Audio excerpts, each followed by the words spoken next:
for the students to express themselves freely, voice their opinions, and within a supportive community. And for the event, our topic, general approach to clinical aspects of ophthalmology. We have Dr.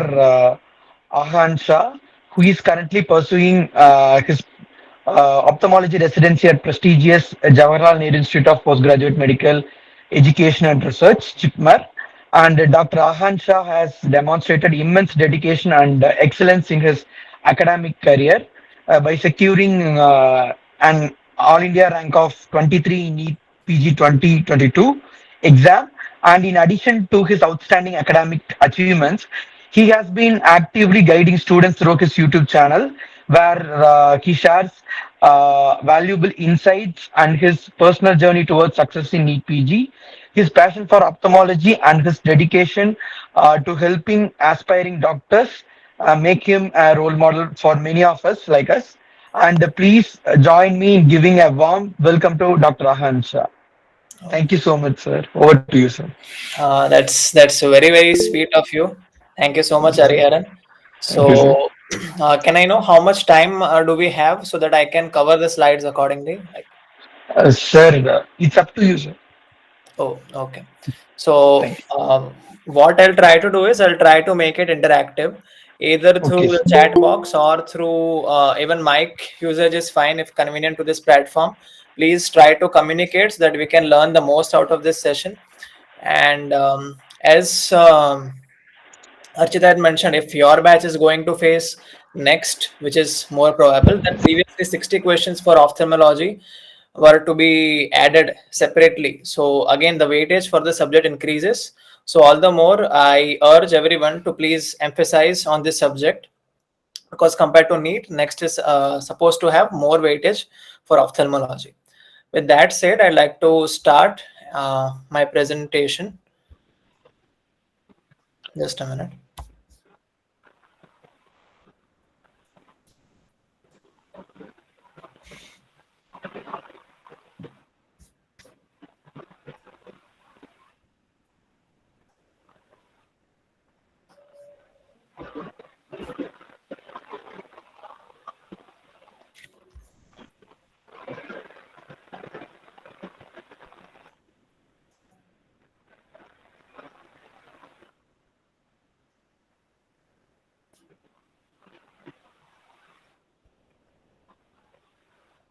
Okay, I'll just do screen sharing. I think that window interface is not working.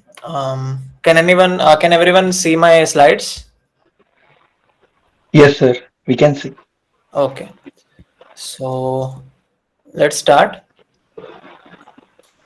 My slides are still visible, right? Can I get a nod, or are my slides visible?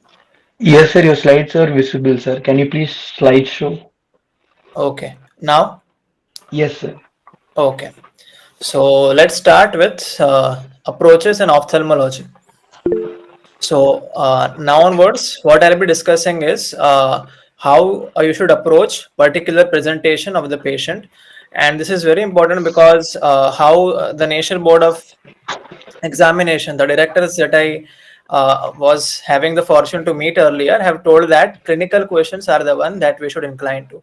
So with that, I thought that we should start with approaches in ophthalmology, which is very much apt for that. So coming to visual acuity.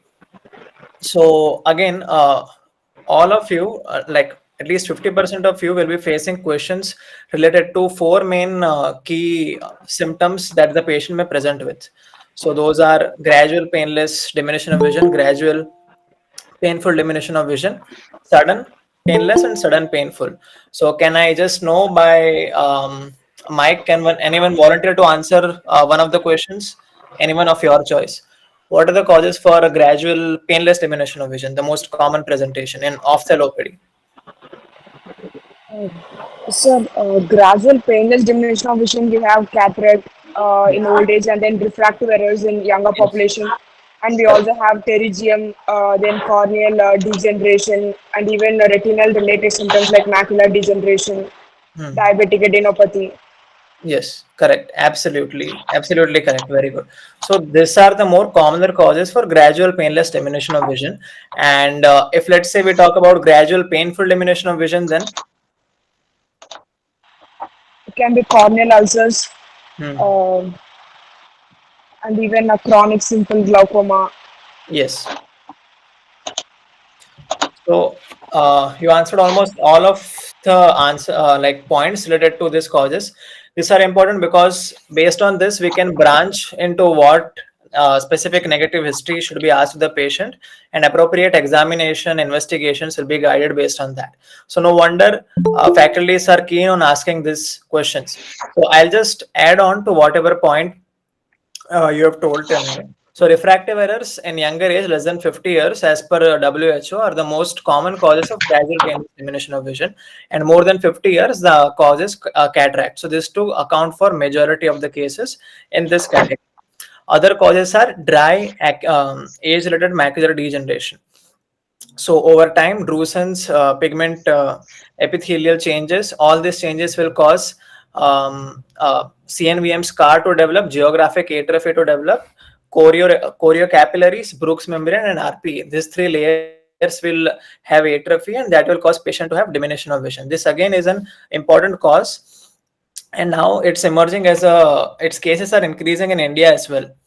So these three are the causes which are high up on the list. Along with that, diabetic maculopathy, clinically significant macular edema, proliferative diabetic retinopathy can lead to neovascularization elsewhere, causing vitreous hemorrhage, and even that can obscure vision. So these four are definitely the one that you should answer when a faculty asks you. Other than that, open angle glaucoma, retinitis pigmentosa, or other dystrophies, be it retinal corneal, are the causes. Amblyopia, optic atrophy, and vascular occlusion. Again, NV, VH, and gradual painless diminution of vision can also occur with these. Although sudden onset diminution of vision is more common with VH, which we'll come to in the next slide. Gradual painful diminution of vision, chronic uveitis, yes, chronic angle closure glaucoma specifically. Yes. So, chronic angle closure glaucoma. Can anyone tell what are the findings of acute versus chronic? If not, we'll discuss, or I'll tell after the answer.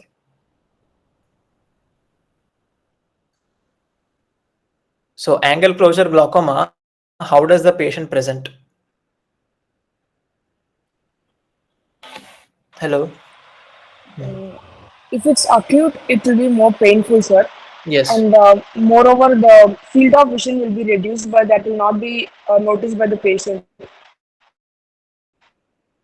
Hmm. Most importantly, what happens is in acute angle closure glaucoma, the aqueous is actually not able to get into the anterior chamber. So that is because of a semi-dilated pupil which has um, caused the aqueous flow to get blocked. That causes pupillary block usually, and that will lead to corneal edema, circumcorneal congestion. So this is one of the important ocular emergencies, which is again something by acute management you can save the patient's vision. So that makes it even more probable to get come in exams. Acute angle closure, how does the patient present? So this is something that you should know. Acute angle closure findings will be pupillary block will cause. Amit sir had asked this question to one of your batchmate in JIPMER in the ward leaving. So what are the causes of irregular AC depth? So pupillary block, space classification, grading, and all will be done in these people, and is a cause of irregular anterior chamber depth. So with that said, corneal edema, circumcorneal congestion, all these things are there, and management. You can remember, like I used to remember in my UG as MAMTA, Mamta. So mannitol, acetazolamide, miotics, temolol. And yeah, so this are the sequence with which you should manage the patient. First, the angle has to be block has to be relieved. Myotics won't act in the first hour. You have to first reduce the IOP by dehydrating the vitreous. So mannitol is a volume expander. It will dilate the vessels by it, and that will cause the vitreous to get dehydrated, and subsequently the angle block to get relieved. So acetazolamide are also relieving the IOP by 55%. So these two drugs are the key drugs for management of acute angle closure glaucoma. So chronic angle closure glaucoma will have glaucom flecken, so which are nothing but lens epithelial necrosis. Along with that, pigments on the lens epithelium can be seen. These are again important MCQ questions. So what are the findings of chronic angle closure glaucoma? So glaucom flecken, pigments at the lens capsule, pigments at the back of cornea, all these findings can be seen, and even iris atrophy can be seen. So yes, that's it. Then scleritis. So especially posterior scleritis, which will cause a specific B scan sign. This is again a NEET PG question. If you are able to answer it, then it's very good. So posterior scleritis and panuveitis has a characteristic B scan sign. It is a NEET PG question. Can anyone try to answer that?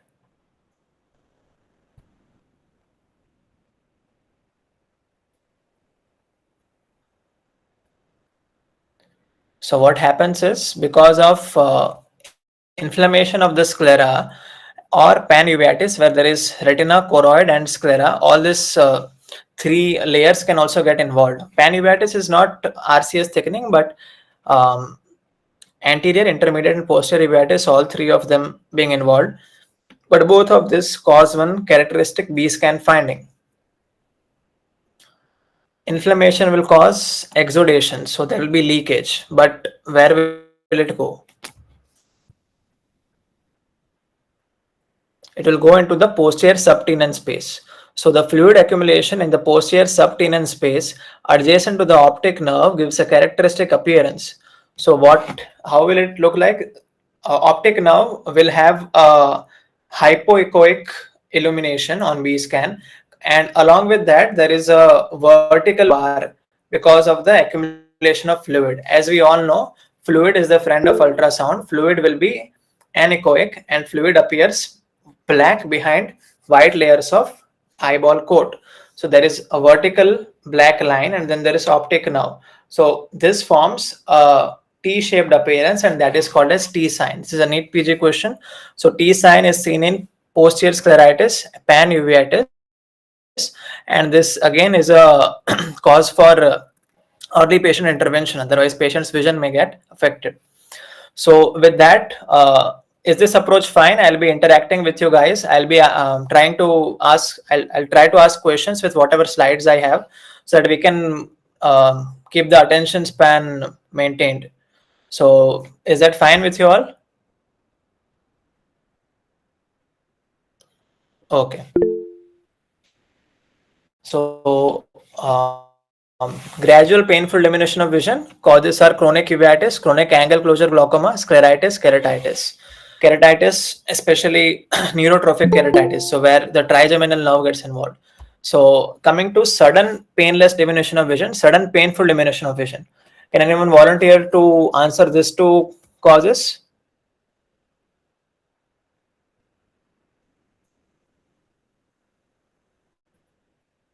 Yes, very good. Yes, Santosh. Can you list some? Can anyone list some more causes?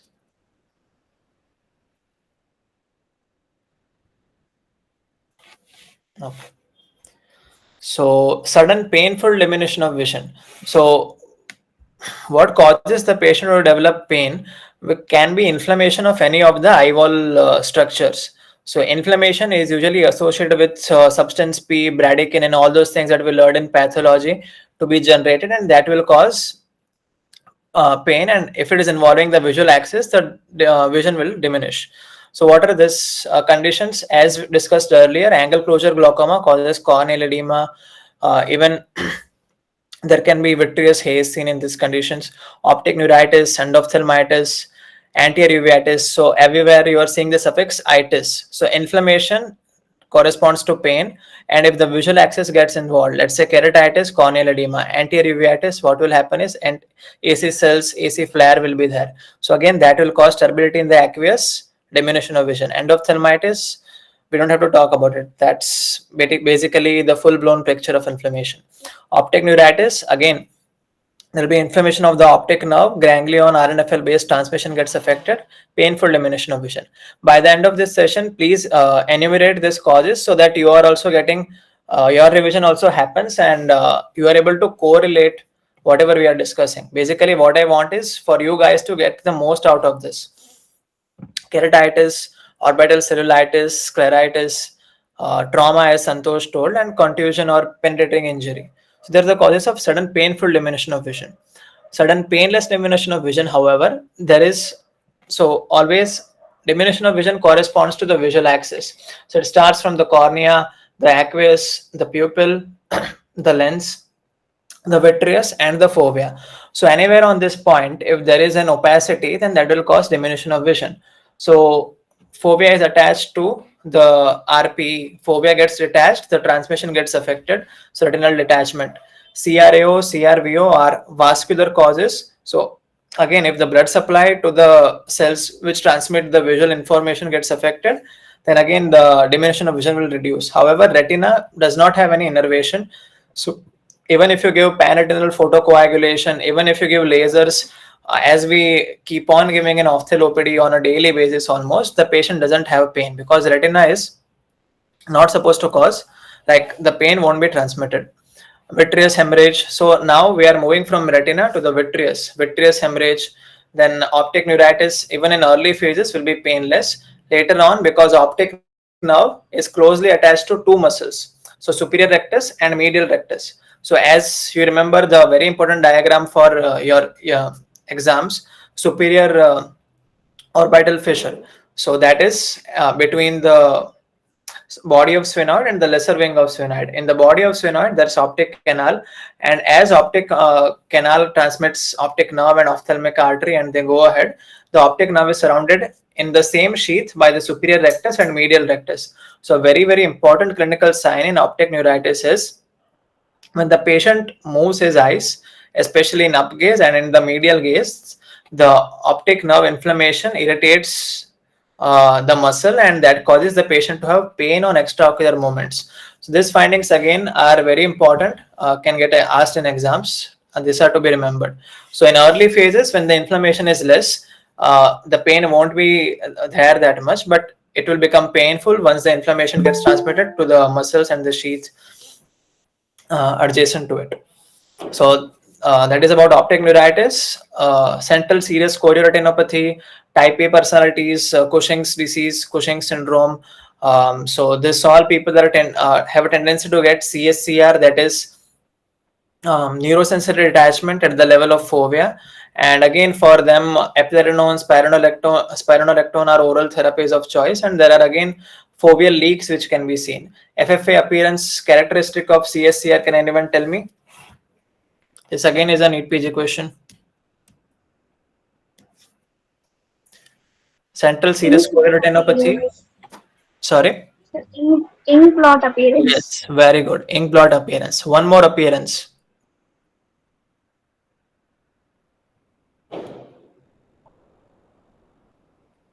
So ink blot appearance is seen because what happens in central serous chorioretinopathy. So there is RPE, then there is photoreceptors. So at the level of RPE, if there is a breach in the continuity, as we all know, RPE forms the outer blood retinal barrier. The surface retinal nerve fiber layer has vessels, the arcades, which form the inner blood retinal barrier. So if the barrier is broken, from behind, the fluid has the tendency to get in between the RPE, and the photoreceptors, and that causes central serous chorioretinopathy. As you know, the prefix suggests the origin and the suffix suggests the site. So from the choroid, there is tendency of serous fluid to go near the retina. It's at the central part of the posterior pole. So central serous chorioretinopathy, which causes the fluid to accumulate between RPE and the photoreceptors, classically at the posterior pole. So when you do an FFA, that is fundus fluorescent angiography, you will get a leak which is at the center of posterior pole. It is appearing from one focal point, and it has a tendency to spread. So how will that look like? As one of you just told, it's ink blot appearance. So now over time, what will happen is the protein will settle down and the serous fluid will go up. So you will feel that some smoke is arising out of that disturbance. So that is called a smokestack appearance. So these are the two important FF findings which can be asked in your entrance exam. One is ink blot appearance and the other is smokestack appearance, which you should definitely know. So with that, again coming back to sudden painless diminution of vision, the causes that were mentioned were about the posterior region, which also include ischemic optic neuropathy, macular hole, and acute age-related macular degeneration. So now this chart depicts visual loss. So this is not diminution, this is visual loss. So when a patient with visual loss comes to you, you have to ask on the history, whether it is transient or persistent. Transient ischemic attacks have an episode of amaurosis, which is again functional vision loss. So neurological causes have to be evaluated. Acute glaucoma can also cause that. Abnormal RVH, RVO, this conditions can also cause visual loss sometimes. So therefore, this should be kept in mind. Persistent vision loss, history of trauma, as Santosh had mentioned before, again can cause vision loss, which can be severe. After surgery, let's say there is a functional endoscopic sinus surgery being done in ENT, or there is a orbital blowout fracture, which is inferior orbital floor fracture being repaired. So all these orbital procedures, ophthalmic artery or optic nerve may get inadvertently injured, and the patient can suffer severe vision loss out of it. Optic nerve avulsion is something that can cause vision loss, which can occur because of trauma. Spontaneous vision loss can occur in very severe inflammatory conditions, which is temporal arteritis. So what is that? That is nothing but giant cell arteritis, which is a condition usually seen in elderly females where they'll have polymyalgia rheumatica, they'll have severe headache, jaw claudication, scalp tenderness, and with that ophthalmic artery involvement again is specifically common. So these are important things. So with that, coming to metamorphopsia, can anyone tell what is the meaning of that?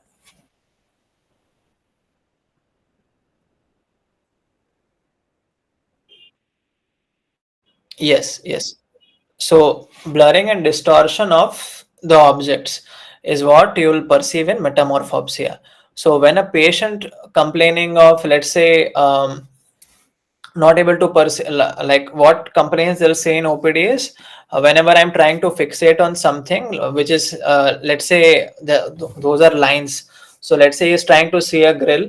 At that point, he is saying that the central part of the grill appears slightly distorted. So I am seeing wavy lines in that structure. So that is metamorphopsia. Usually you will appreciate that in correspondence to a grid. So a key part on maybe evaluating earlier on, now there are OCT macula and all those things, which are the tools of choice, was Amsler's grid test. So since the examiners have that additional mindset, Amsler's grid is something that you should remember with respect to that. It has 7 different types. We'll not go into the details of that, but that is used for monitoring at least even now, although if not for diagnosis. So Amsler's grid test again is important. OCT is the investigation of choice. You will see different structures. Now, what I want to learn want you to take away from this slide is what is micropsia and what is macropsia. So, as the name suggests, the distortion or of the object is seen by the patient as reducing image size or increasing image size. So, the mechanism of that is something that's very interesting. That comes in true distortion. Pseudo distortion can also occur because of optical disturbances, like optical disturbance as in the visual axis, in that if there are flashes, halos, or if the lens is decentered, then all these things can cause that. Then visual field abnormalities, abnormal eye movements, all these things lead to pseudo distortion. So this is not occurring at the level of macula. This is an antecedent substance which is causing the similar effect. True distortion is at the level of retina. So here micropsia and macropsia, these two things are seen. So what I want to explain from that is, how do you see that the image of a substance is reduced? How do you see that it has increased? So let's say this is a particular area where there are 10 cone cells. Now there is some condition which is causing these cone cells to increase in size, or let's say spread out. This part of region may have CSCR behind, may have macular edema, which causes all these cells to enlarge in some way. So for that, instead of 10 cells, now 8 cells are lying here. So now the light is falling here, and that is causing the image to be perceived as slightly shrunken in size.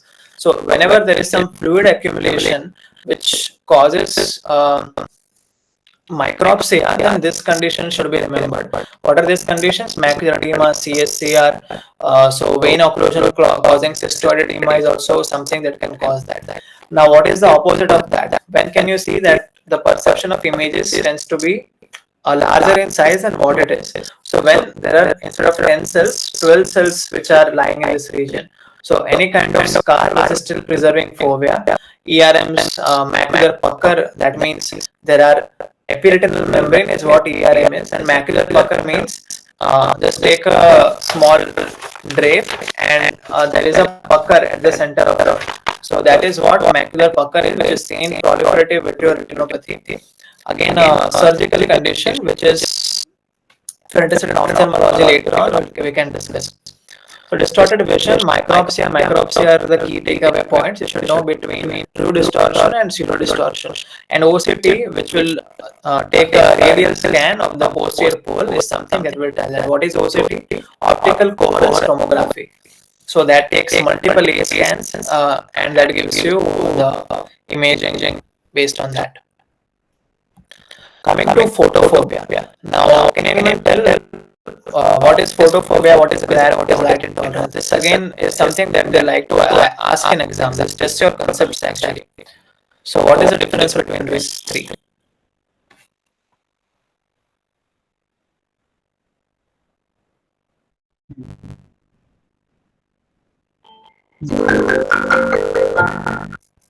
Okay. So glare, light intolerance.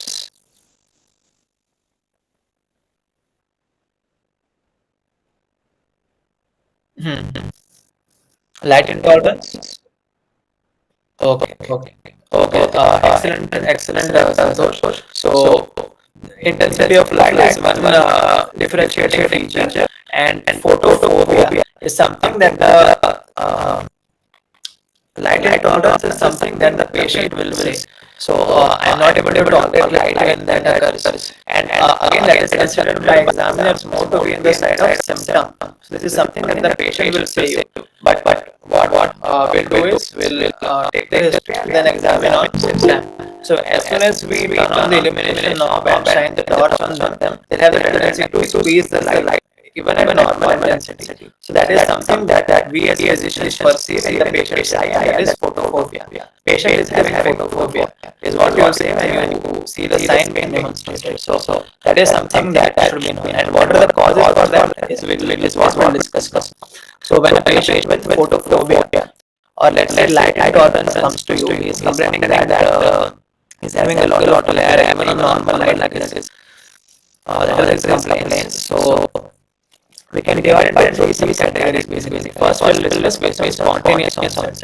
So again, if the visual axis gets obscured because of inflammation or because of the disturbances, then it's not a clear path. So there are Morris's theory, and there is lateral of corneal fibers. All these concepts are there, which are supporting that how the light goes in a linear path, stimulates the retina, and causes the visual impulses to get transmitted.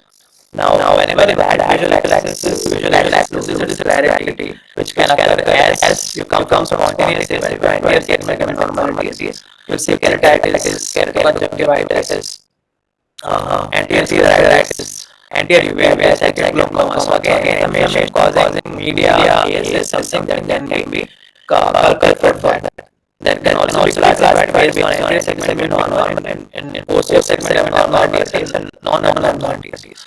So these are the causes respectively for that. Uveitis, posterior uveitis, posterior iritis. Again, inflammation can cause media along with exudates that release and causes photophobia in patients. Patient has history of trauma, and again, what can happen is that the medical cornea can get blocked, which cause again patient to have light intolerance. The patient may have foreign body loss in the eye that will cause tearing, that will cause photophobia if it's near the visual axis when the light is being perceived by the patient. So these are about the cases self-rare case of conjunctivitis is basically seen. Preservatively, what does this treatment mean? That means in earlier age. So congenital, can anyone know what is the triad for congenital glaucoma? Need be the question.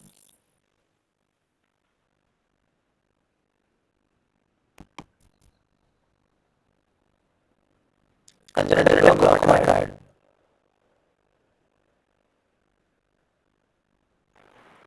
Diagnosis, learning, photophobia. Photophobia, watering, and ophthalmology. These are large appearance of eyes. These are the 3 points which are the triad for congenital glaucoma.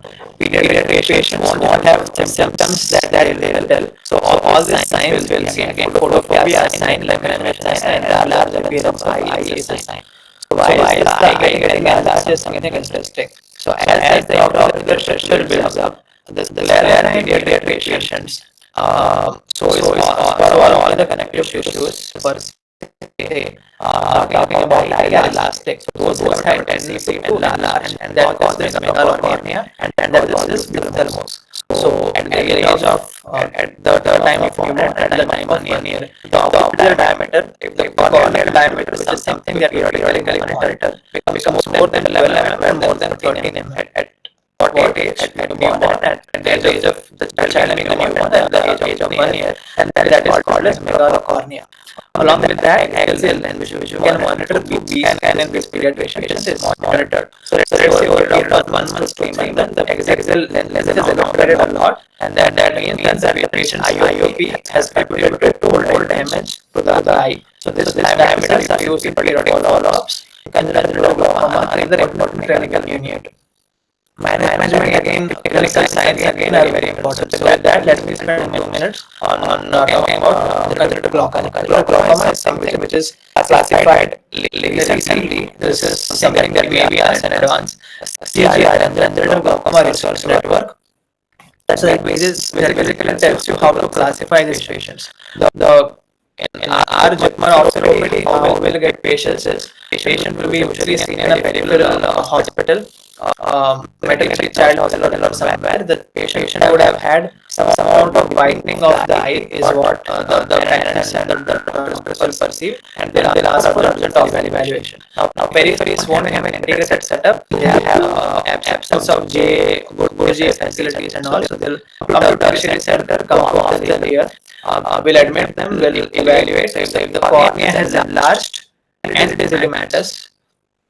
Along with that, the child is having again, as the triad is photophobia, watering, and it's more in favor of congenital glaucoma. However, if the cornea is normal diameter and there is photophobia, watering, then the cause totally changes. This again is an important marker, corneal diameter, which is to be measured. Can anyone try to tell what cause can be there for corneal edema with a normal diameter and watering photophobia? There is a mnemonic for that, which is again a nitty-gritty question.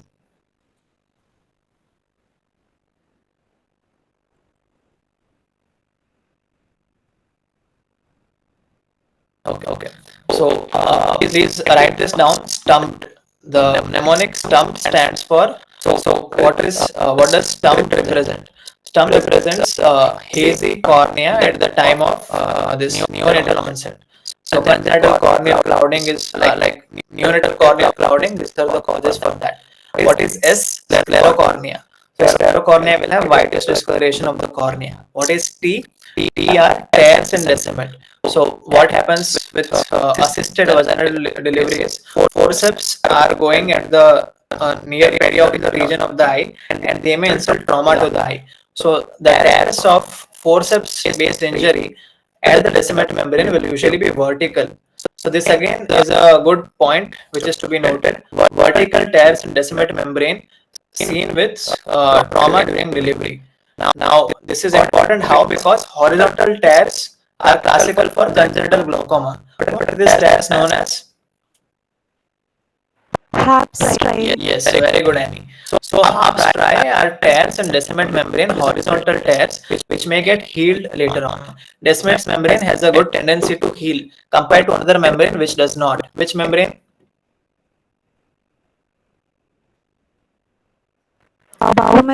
Yes, very good, very good. So Bowman's membrane, once damaged, it will scar and it won't heal. Whereas Descemet, like Bowman's membrane won't scar, Bowman's membrane won't heal. Descemet membrane has a tendency to scar. So these are important differences. STUMP stands for, let me come back to that, sclerocornea. Please write this down. Tears and Descemet membrane, ulcers, mucopolysaccharidosis, endothelial dystrophy, and dermoid. This is what you'll find in books. So dermoid is not something that is contributing that much, but is still in the list. So, but stump is definitely there. So what I was saying is an important point clinically. A normal like diameter of the cornea, but hazy appearance, watering photophobia, congenital hereditary endothelial dystrophy is something that you all should know, which is an important differential diagnosis of congenital glaucoma. So this is a dystrophy which has a very good prognosis, but totally different treatment, which requires penetrating keratoplasty compared to congenital glaucoma, where you'll do goniotomy in cases of clear cornea, trabeculotomy in cases of hazy cornea. This also is an important question. Clear cornea management of approach, goniotomy, hazy cornea, trabeculotomy. So there is a lot to discuss. We can have more sessions later on, but I'll try to go on covering important topics related to your exams with whatever slides I have. So coming back to the slides from there. So photophobia we are discussing presents early. Now anterior segment is abnormal. What is the abnormality that is seen? There is iris transillumination. So iris transillumination corresponds to albinism. So albinism, there will be absence of melanin pigments. Where are melanin pigments in iris? They are in the posterior epithelium of the iris. They are in the stroma of iris. So the loss of pigments causes the iris to transilluminate light through fully. So this causes intense photophobia. The iris is acting as a barrier, filtering out unnecessary light, but because of albinism, the light is getting transmitted. Cornea cloudy and enlarged, congenital glaucoma. So this is what I was saying. The cornea is cloudy and enlarged as well. Then iris is absent. So aniradia is again an important PAX6 gene related syndrome, which has a lot of consequences. It has a very prominent association with glaucoma, foveal hypoplasia, optic disc hypoplasia. So these are the findings that can be seen in an area. Anterior segment is normal, examination is normal, then it is benign. These are just sensitive eyes. Anterior segment is normal, but there is sectropia, then that can again cause that. Abnormal ERG, electroretinography. Then some ERG measures what? So A wave, B wave, C wave. A wave responds to the rod, which is a negative deflection. Photoreceptors. B wave corresponds to the bipolar cells or Muller cells, and C wave corresponds to RPE, which again is a positive deflection at the end. So the waves of ERG, which I told you now, is again an important NEET PG question. A wave is a negative deflection in ERG, corresponds to photoreceptors. B wave is a positive deflection, corresponds to bipolar cells or Muller cells, and C wave corresponds to RPE. So is what ERG is, and abnormality in ERG can be seen in rod or cone dystrophies. Coming to pain in the eyes. So when the patient has pain in the eyes, let's classify in two regions. So here is quiet eye and here is the red eye. So when the patient So, has, yes, sorry for the interruption, sir. Can you yeah, no please problem. maximize the screen, because the text is somewhat blurred, so. Oh, okay. So are you guys also seeing the presenter's view? Now is it better? Yes, sir. Or should I zoom in? I'll zoom in. Zooming in, yes, sir, Okay, zooming in will be fine. okay. This is fine now? Yes, sir, now it's fine. Okay. So let's talk about pain in the eye along with redness, because this is what is the common subgroup in this category. So painful red eye. So, we are not talking about diminution of vision. We are talking about painful red eye. So you can classify these two entities based on how the conjunctival injection is. So it can be diffuse or ciliary. This difference is again important. So can anyone tell on the difference between diffuse congestion versus circumciliary congestion?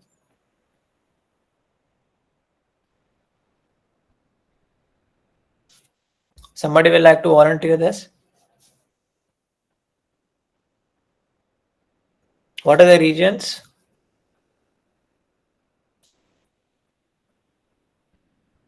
So circumcorneal congestion or circumciliary congestion?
Hello. Okay, am Yes, I you're visible? audible. Okay. Okay. So sorry for that interruption. Um, Yeah, so we're talking about congestion. So diffuse congestion versus circumcorneal congestion. As the name suggests, circumcorneal congestion will have dilatation of the vessels just parallel and near the limbus, whereas diffuse congestion, as the name suggests, will involve the palpebral, the bulbar conjunctiva, all these things. The hue will vary. CCC corresponds to inflammation involving the main anterior segment. Of the eye, and again cells and flare are more commonly associated with CCC. So the causes tend to change very vastly, and the prognosis changes. So let's see how does that happen. So talking about ciliary injection, the more important one first. So AC cells and flare is what you will see with that. Along with that, if there is a mature cataract, then what usually would have happened is phacolytic uveitis. So lens-induced glaucomas are again important. We'll discuss it at the end of this slide.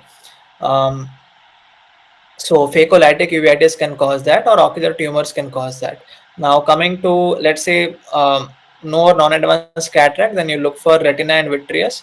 If there is ciliary injection with red eye with pain, you should rule out spillover. So posterior segment inflammation coming to the anterior segment is what you look for. So these are the other things, and anterior uveitis. If all these things are fine, AC cells and flare, anterior segment is fine, retina and vitreous is fine, then these are the other causes which can cause that. A very important cause for anterior uveitis is ankylosing spondylitis, which corresponds to seronegative spondyloarthropathy. Seronegative, why? Because the remitted factor is negative. What are the other seronegative spondyloarthropathies? NEET PG question.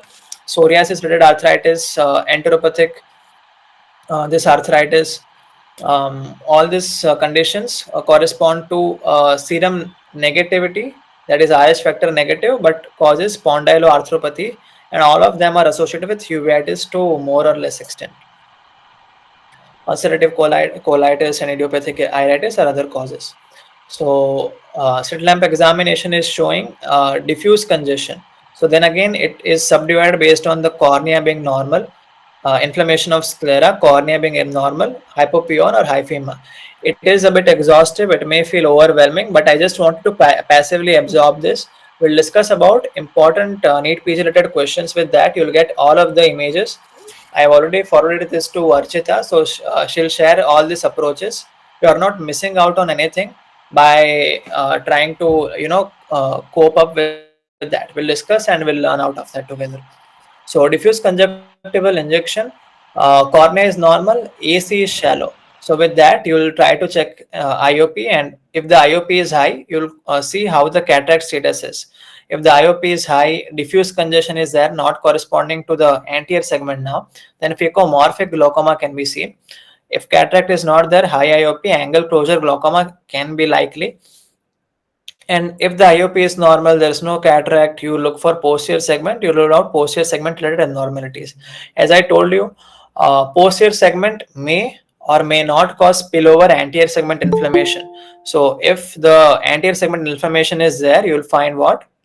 Circumcorneal congestion. But even without that, posterior segment inflammation can cause diffuse congestion. So these are all some things that uh, as with experience in seeing patients shall come to you. This is what NB wants the MBBS students to learn. So clinical experience is something that is the best. This is not a substitute to that. So come to Ophthalmology anytime. We can have discussion. I'll teach you how to use indirect ophthalmoscope, direct ophthalmoscopy, and we'll learn out of that.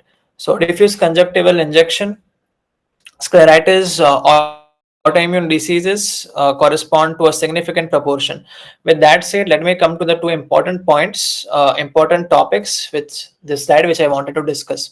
First one being lens-related glaucomas. So can anyone tell how can we classify lens-induced glaucomas, and what are the sub points for that? This is again an entrance question, even your prof exam question. Lens-induced glaucoma. Phacolytic glaucoma, phacomorphic glaucoma, Two out of four causes have been answered by Archita. Can anyone try to tell the other two causes? phacoamnitic, anaphylatic, sorry. Yes. Lens particle glaucoma. Yes. So one more glaucoma is there. Ecotopic. Yes. So these are the five lens-induced glaucomas. We can subdivide them based on secondary, because this is not primary, this is secondary to lens-related abnormalities. So secondary open-angle glaucoma and secondary closed-angle glaucoma. So in what conditions you will see the angle being open?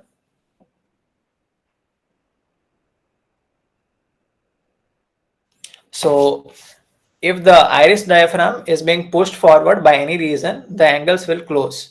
But that will happen only with phacomorphic glaucoma. So when does phacomorphic glaucoma occur? When there is intumescent cataract, liquid fills inside the lens capsule and it pushes the anterior lens capsule forward, the iris forward, and that closes the angle.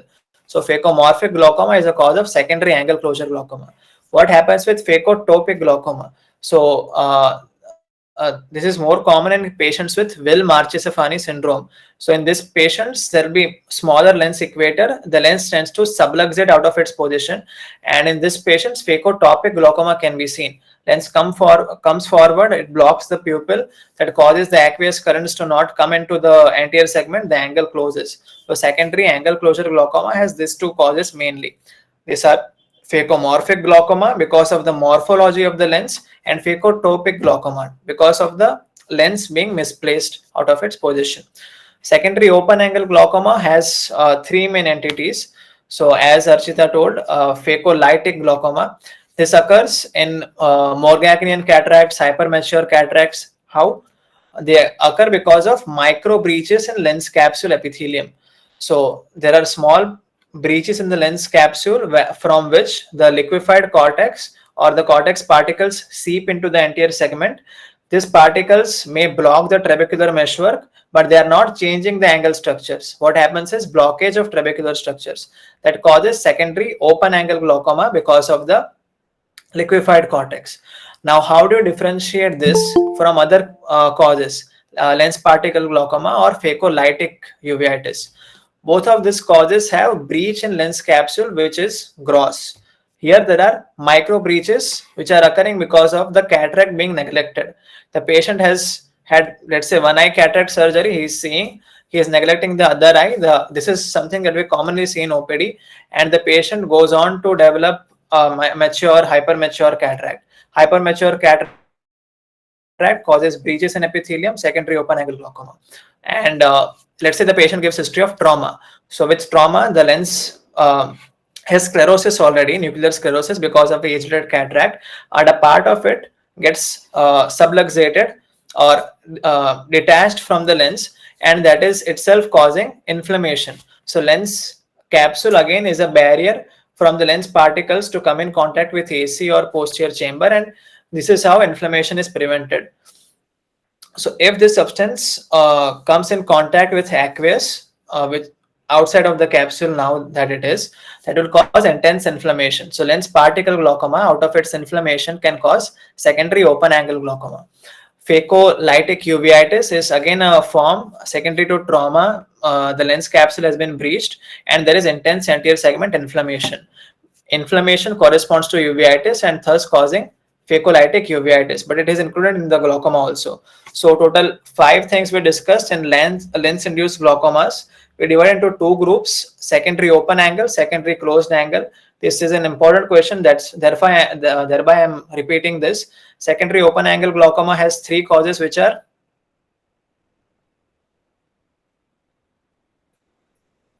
hmm, lens particle and hmm, phacolytic uveitis. yes, and secondary angle closure glaucoma. It is phacoanaphylatic and phacomorphic. Phacomorphic and phacotopic glaucoma because of the lens Phacotopic. subluxation. So this is what is the first thing that I wanted to discuss with that slide. And another thing is episcleritis versus scleritis. This again is a commonly seen entity in clinics, may get asked in your exam.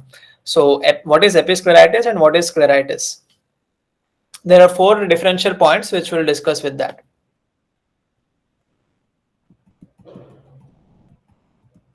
So scleritis is something that is a bit more grave.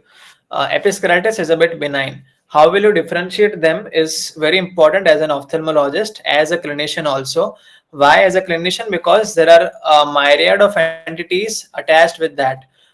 Studies show that scleritis can be an early presentation in almost 30 to 40% of individuals who have underlying severe diseases like Wegener's granulomatosis, like rheumatoid arthritis. So all these conditions have involvement of sclera as well, and therefore it is an interdisciplinary approach which causes it to be a more important topic for your exam.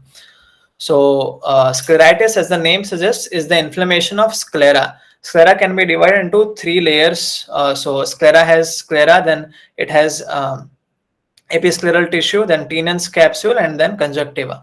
So episcleral tissue, if that gets inflamed, then it's episcleritis. If sclera gets inflamed, then that is scleritis. So scleritis is again an important part of the eye wall coat, and that if it gets inflamed will cause much more pain. So how will you differentiate them is by 4 points. One is by the symptom. So scleritis will be having, patient is having scleritis, then the pain will be much more severe. Patient is having episcleritis, patient notices redness in the eye and comes to you for your opinion. So this is how the presentation will be. In scleritis, pain, redness. Episcleritis, usually redness, mild pain.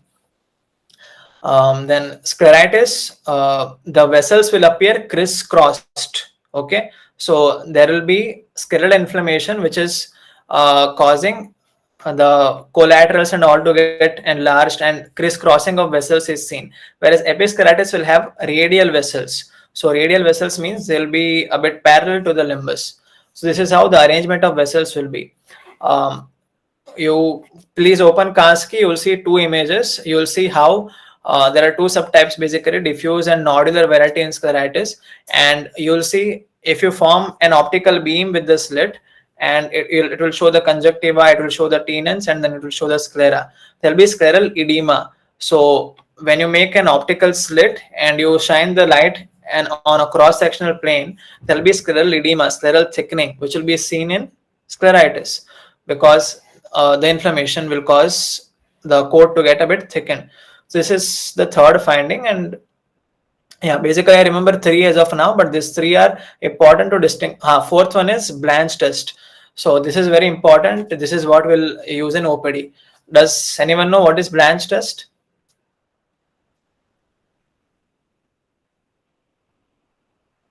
Vineet? Would you No, like sir. to No, volunteer? Hmm? no, sir. Okay. So when the patient comes to OPD, the OPD is very heavy. Sometimes the simplest thing that we'll do is we'll always carry a tropicamide plus, as Vineet will also. Yes. Gyanendra Jora type 10% phenylephrine, which may be used in diagnostic test, but what we have in OPD is 5% phenylephrine. So we'll use that. Once you put 5% phenylephrine, all the redness will disappear in a matter of 1 or 2 minutes. So this is blanching of vessels. So as you put 5% phenylephrine, there will be blanching of vessels because these are the superficial vessels which get blanched by it. Vasoconstriction happens because of effect of adrenaline agonistic activity on alpha 1 receptors, and that is seen in episcleritis. Whereas scleritis, the redness will still persist. So these are the four findings.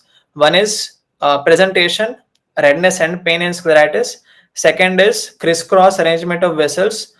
I'm talking about scleritis first. So redness and pain, crisscross arrangement of vessels. Third thing is Blanche test positive, and fourth thing is scleral thickening. So these four findings distinguish scleritis from episcleritis. Why is it important? Because scleritis always has to be worked up for systemic associations like Wegener's granulomatosis, rheumatoid arthritis, this all those vasculitis related entities, relapsing polychondritis, and all these entities are associated, and this some of them are very fatal in their course. So if a patient comes to you and has this complaints, please examine, refer to an immunologist and get the best treatment for him. So with that said, we complete the red eye, eye pain. Now moving to redness in eye. So redness in eye, again, you'll ask for history, physical examination, not just for the eye, but also for systemic examination for specific cases. If the OPD is heavy and all, should be done. So, redness, we are corresponding with pain now. We are looking at the approach from the other point of view. Redness, usually pain will be there. Then you look for injection. Based on that, you'll classify. Almost it's similar, but we'll talk about cornea a bit more in these slides. Proptosis, so redness, pain, and proptosis. So again, two entities which are common are thyroid ophthalmopathy and orbital pseudotumor. Thyroid ophthalmopathy, thyroid eye disease is again an important question for your exam. No specs is something that you should remember. It has been given. So what is no? N, no signs and symptoms. O is only signs, no symptoms. S is soft tissue related enlargement in the posterior structure. Then P is proptosis. Then E is some. So you go on with the mnemonic, you'll find the answer. So no specs is something that you should look for. Um, Last S is, I think, sight being affected in thyroid eye disease. So no specs with thyroid ophthalmopathy. Then Coca-Cola sign is something that may get asked in your exam. So all these things are something that we can discuss, but you just note it down, Google it later, so that we can cover more volume that way. So no specs and Coca-Cola sign related to these two entities.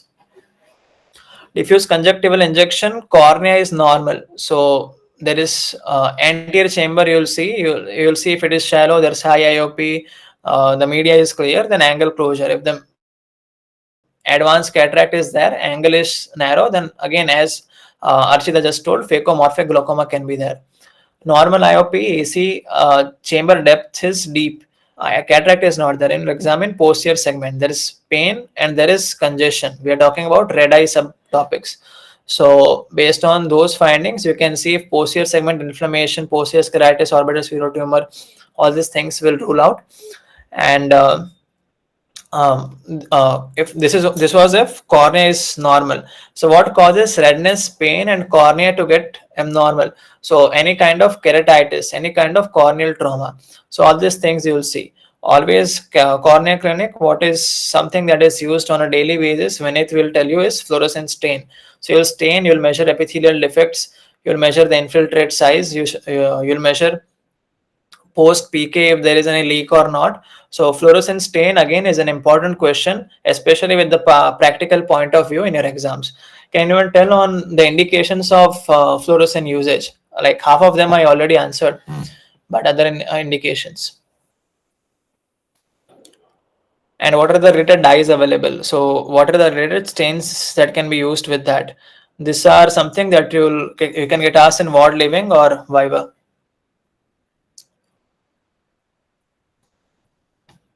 Indications of fluorescent staining. Come on, 49 people, someone volunteer.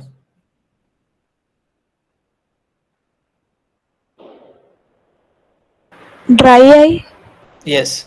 So there is something called as Oxford ocular surface staining score. So that is done for dry eye disease. Other than that, somebody actually just texted. Ganendra Jora texted TBUT, corneal surface trauma, CDL test, tear film meniscus height. Yes, so this covers three or four out of those causes.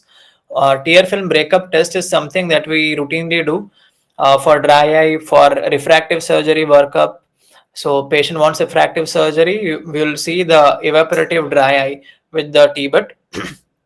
Basically, what is TBUT? That is very simple thing.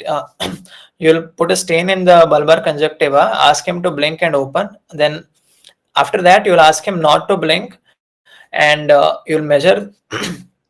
You'll count on slit lamp for how many seconds the tear film stays clear.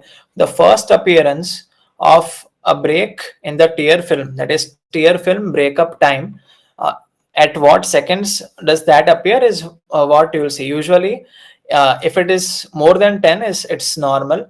If it's less than 10, then it indicates evaporative dry eye. That is, tear film has three layers, as we all know: lipid, aqueous, and then mucinous layer. So if the lipid layer breaks its continuity, you will see that the TBUT is less. So other causes, other indications of fluorescent stain.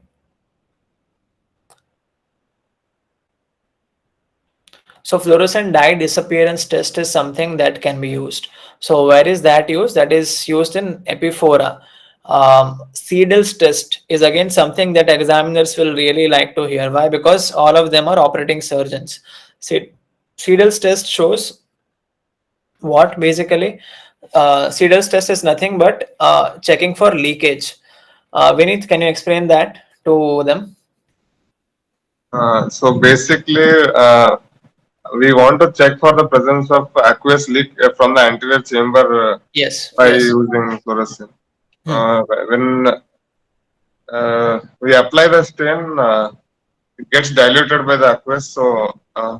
that's how we detect the AC leak. Yes, very good. So that's what Seedal's test is. It is seen by, so what is done is fluorescent illuminates once cobalt blue filter is shown on that region, and it appears greenish in color. So that greenish region will have, let's say here. Yes. So as Ganendra told, in ophthalmic surgeries, we'll see leakage. So let's say there is a suture here, and but the suture is loose. So every time when the patient blinks, there is some amount of leakage from here, which is passive leakage. Sedal's pressure positive is what we'll write if we press and then there is leak out of that. And so what happens is there is fluorescent which is appearing green in this region, but when the patient blinks or when some pressure is given in the superior region, there's aqueous that's coming out from this region, and that is trickling and making the fluorescent disappear. So this is very characteristic. Seedal's test, again an important question for your viva, and again all these ophthalmologists are operating surgeons, so they like to know that you know about that. So that is what Seedal's test is. Fluorescent dye disappearance test, tear film breakup test, measuring epithelial defects, measuring all those things are important with fluorescent. Other related dyes are lissamine green stain. Yes, Goldman supplementation tonometry. You'll use fluorescent. You'll appreciate the Myers how they apply it. So these are the indications, and other than that, lissamine green, rose bengal, Alshan blue. These are the other stains which can be used. Again, a viva question. So with that said, we come back to uh, red eye with pain, and how fluorescent stain was helping in examination. So if the lids are normal, you'll examine for corneal abnormalities, corneal ulcers, you'll see the epithelial defect stained, keratitis sicca, foreign body, corneal abrasion. If the lids are abnormal, chalazion, hordeolum, all these things can also cause redness and pain because of their inflammatory nature. What is chalazion? What is hordeolum? Infection of which glands? Again, a question based on which they'll ask. Let's talk about the glands in eye. So, inflammation of those glands is what causes chalazion, what causes hordeolum internum, what causes not just external hordeolum, that is stye, but also milia, miliaria can be seen, which are dermatological conditions corresponding with ophthal as well. So, just tell the causes, like the sites of inflammation in this, please.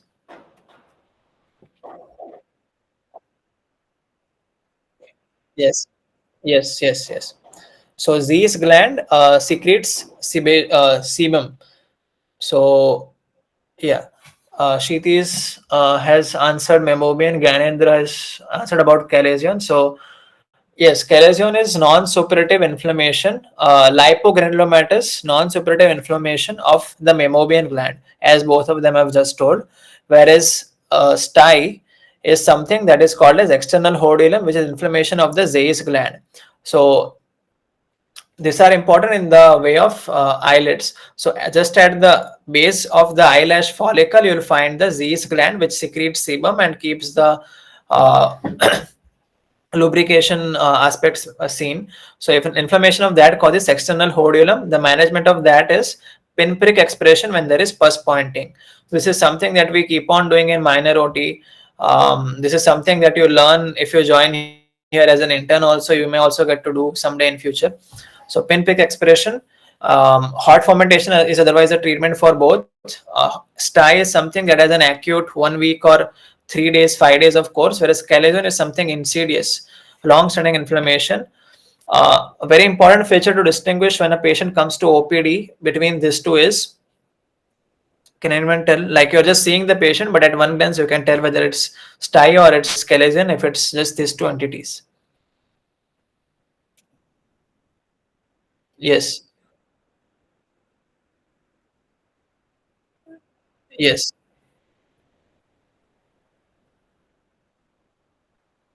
Yes. As Kshitij, Gyanendra, Santosh, all of them have mentioned, this is how you'll differentiate. And again, these are the commoner causes. So this is what we'll see. But again, not necessarily that this is what the lesion is. Sometimes it can be some eyelid tumor, which may be insidiously growing. Soft tissue based tumors can be there. In old standing patients, even lymphoma of the eyelids and all these things can be seen, round rubbery swellings. So acute inflammatory causes, these are the ones that should come to your mind. So coming to pain, redness in eye and other causes. So this is what we saw in this chart. We have covered almost everything. Coming to no pain with red eye. So the patient has redness, but there is no pain. Keratitis is something that can fit in this category nicely. Dilated episcleral vessels. It is benign, it is self-limiting, but some causes are associated with that. So what are they? Uveal melanoma, CCF.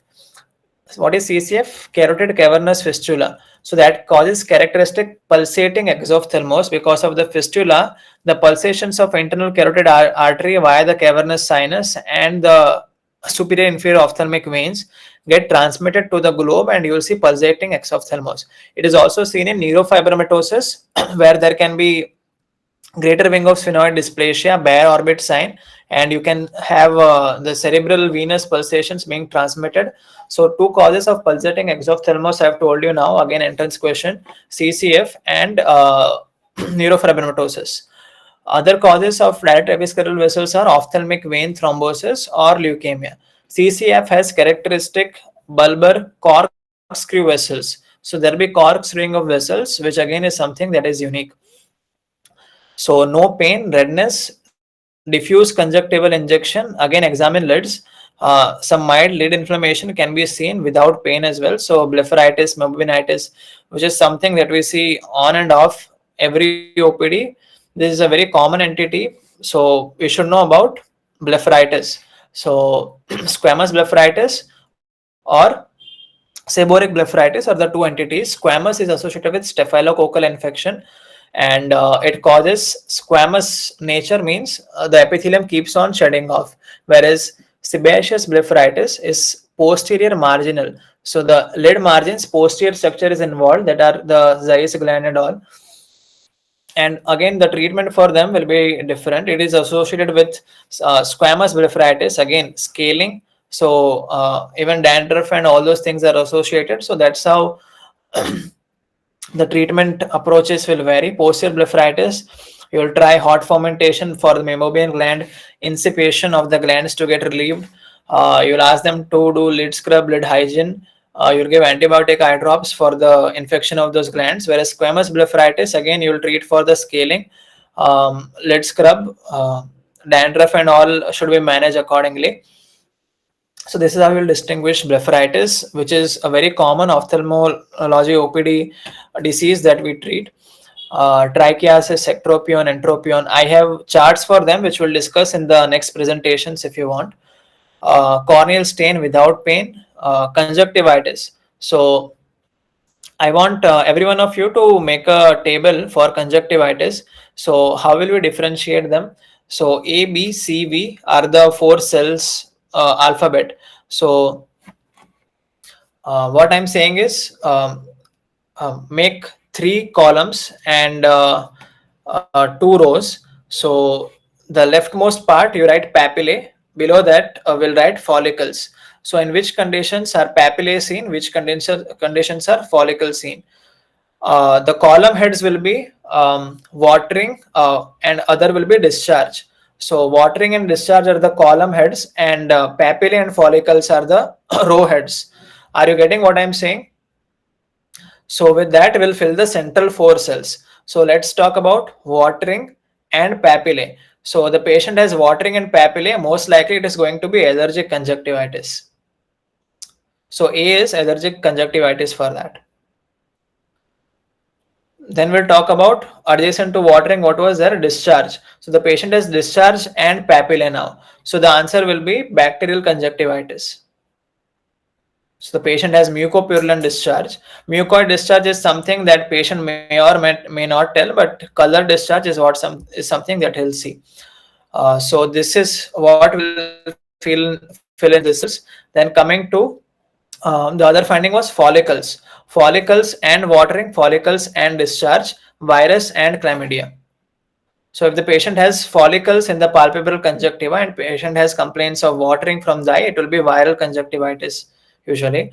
And if the patient has follicles and discharge from the eye, the answer is chlamydial. Again, there are many other differentiating features between them, but this is a short table which can, if you get an entrance question based on these findings, can give you the answer. Brief points on each of them are, so allergic conjunctivitis, patient may have associated allergies. So what are those? Asthma, then skin atopic findings, all these findings can be seen. What are the diseases? Vernal keratoconjunctivitis. A more chronic form of that will be atopic keratoconjunctivitis.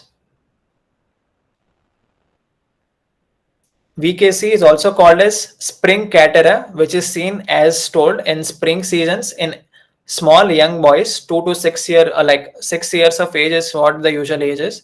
And characteristic findings will be Horner-Tranta spots, and the patient will have muddy discoloration of sclera. All these findings are told in the book, but usually you will see allergic findings of papillae and mucoid ropey discharge. So because of the mucus nature, the strand can get elongated. It has ropey consistency.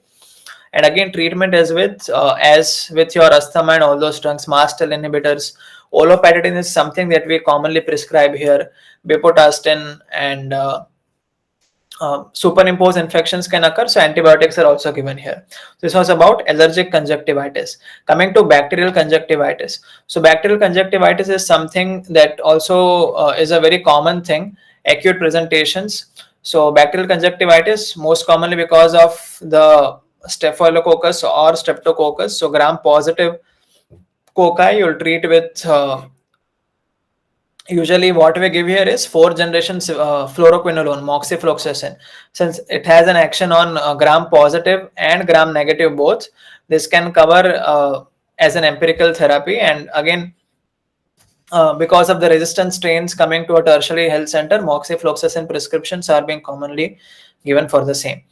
Bacterial conjunctivitis, mucopurulent discharge is the characteristic finding that the patient will always give. Trivial history of trauma and all can also be associated. Foreign body gets lodged, it acts as a nidus of infection, it has dust laden over it and causes breach in conjunctival epithelium and conjunctivitis after that. So this is what as a clinician will see in OPD. So is what I'm sharing. And again, this is what your NBE board expects from you. So I feel, yeah, that is there. Then viral and chlamydial. Chlamydial is what we'll not see much usually, but viral is something that is much more common than bacterial. So how does it present? What are the common viruses? Can anyone volunteer for that? Let's keep it two-way. Adenovirus is common, sir. Yes. That is one of the most common infection. Adenoviral conjunctivitis. You or many of your friends would also have had. So, can anyone tell the findings can be seen in these conditions?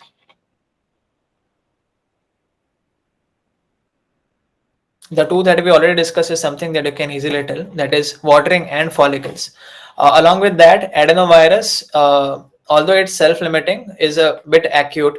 So it is differentiated from chlamydia-based inclusion conjunctivitis, which also has follicles in that by its nature of by its onset and presentation. So adenoviral conjunctivitis usually presents within 1 week of the onset of symptoms. The patient will have intense acute inflammation, adenovirus associated this epidemic keratoconjunctivitis is the term used. It occurs by in waves in many people. There will be an epidemic, that is a rise in number of cases than the current number of cases prevalent in that region because of its high virulence of the virus. So what are the manifestations of that are again important. So watering and follicles is what we discussed. Along with that, what can happen is pseudomembranes and membrane formation. Like many of your friends would have had that, and they'll come to OPD. There'll be membranes formed and which will peel with the buds. So that pseudomembranes, again, if removed, will give symptomatic comfort, will reduce the viral load somewhat. Pseudomembranes are good presenting features. Diffuse keratitis is seen initially in adenoviral conjunctivitis, which will become punctate over time. And over time, what will also be seen is subepithelial hazy spots will be seen. So these are again characteristic sequelae of adenoviral infection. The patient has had infection. It is self-limiting, so it got treated with cold compresses and antibiotic eye drops initially to prevent superimposed infection. But after 3 weeks, if you see the patient on slit lamp, patient is saying vision is fine, it is 6/6, but actually there are subepithelial spots on that. So these are findings which we have seen. These are clinically important examination points which you should remember. Lastly, chlamydia. So chlamydia, I'll just like to cover on adult inclusion conjunctivitis and trachoma. So adult inclusion conjunctivitis is differentiated from adenoviral conjunctivitis by its long-term nature. Let's say a 21-year-old male comes to you with history of redness and some pain for the past 4 weeks. If it's adenovirus, presentation will be 1 week or 3 to 5 days. In 1 week, patient will definitely present because of its high virulence, high tendency of symptoms. So 4 weeks of history in a young adult male. So you'll think about chlamydia, which again is a sexually transmitted disease. So this is how they may ask you questions. The patient has involvement of right eye, redness, pain, watering, which has now come to the left eye over the last 1 week, is what they may offer. And chlamydia, adult inclusion conjunctivitis, you'll see follicles watering, and along with that, all those follicles can also be seen perilimbal region. So this is something that is to be remembered for chlamydia, chronicity compared to viruses. So this is how we covered conjunctivitis also. Till now, we have brushed upon very key important points. Just let's remind, we discussed about lens-induced glaucomas, we discussed about conjunctivitis, we discussed about congenital glaucoma, we discussed about how corneal opacity has to be remembered by stumped sclerocornea, tears and decimate, ulcers, mucopolysaccharidosis, dermoid cyst, endothelial dystrophy, and we also discussed about how approaches are there for each of these entities. And this is what my key goal was to share with you what are the common entrance based topics. B scan findings of scleritis, T sign, which can be seen here. So with that, I'd just like to convey my gratitude. Thank you for offering me this opportunity to share my knowledge. As they say, teacher learns the most. So even I learned a lot out of this. This is what is a case of Valsalva retinopathy, which I wanted to cover, but we'll cover it in the next slide. So if any one of you have doubts on how to prepare through, how to prepare for entrance examination, my YouTube channel, you can search Aahan Shah NEET PG, you'll find it. And we can share a link also at the end of this. So what I've shared is something that is directly after my exam of NEET PG. So that is something that will be much more relevant, but still I can be of help to you. Whatever queries you are having on how to prepare and all, we can discuss and talk about it. So thank you very much, Archita, Ariharan. I was very happy to be here. As I say, the teacher learns the most. So thank you very much. Thank you so much, sir. It's our pleasure. Thank you so much. Thank you. We are expecting more sessions like this from you, sir. Yeah, sure, sure, sure. Thank you so much. And I request Archita to give the vote of thanks. And I thank Archita also for bringing you for the session, sir. No problem. Uh, It was my pleasure actually. Thank you very much. Archita, Um, thank you. yes, sir. Like, thanks a lot, sir, because you'll be having a hectic, busy schedule. But despite that, you took a lot of efforts to tell about the important points, which are basically gained through experience and which cannot be read in any kind of books. And then you really spent a lot of time in teaching every minute details, which were really useful for us. And then we're excited to have more sessions from you. And then I would like to thank all the participants too, because it is almost for 1.5 years you were patiently listening, and then it was interactive also. And thanks a lot for NM for organizing such a free webinar for all the students. Because now, like, if we have such free webinars, we can have peer-to-peer interaction, and then it will be helpful for you as well as for the speakers. And then you can excel in any kind of examination. It can be your next or whatever might come up. You'll be able to face it bravely. Thank you. Welcome, welcome. If anyone of you are from JIPMER and would like to see how examination and all is being done, you're always free to come and approach me. We can always discuss and learn more. We can have clinical experiences and learn out of it. So very happy to be here. Yes, definitely to future sessions if you are willing. Sure, sir. We are willing, sir. Okay, okay. We'll schedule soon in the future. Thank you. Thank you so much, sir. Okay. Thank you so much, everyone, for joining us. And please stay tuned. I already shared the YouTube link of SARS in our group chat. And can you please, and don't forget to fill the compulsory feedback form so you can get the certificates. Okay. Thank you so much, guys. Thank you, sir. Good night, sir. Thank you. Good night. Thank you very much, Arihan.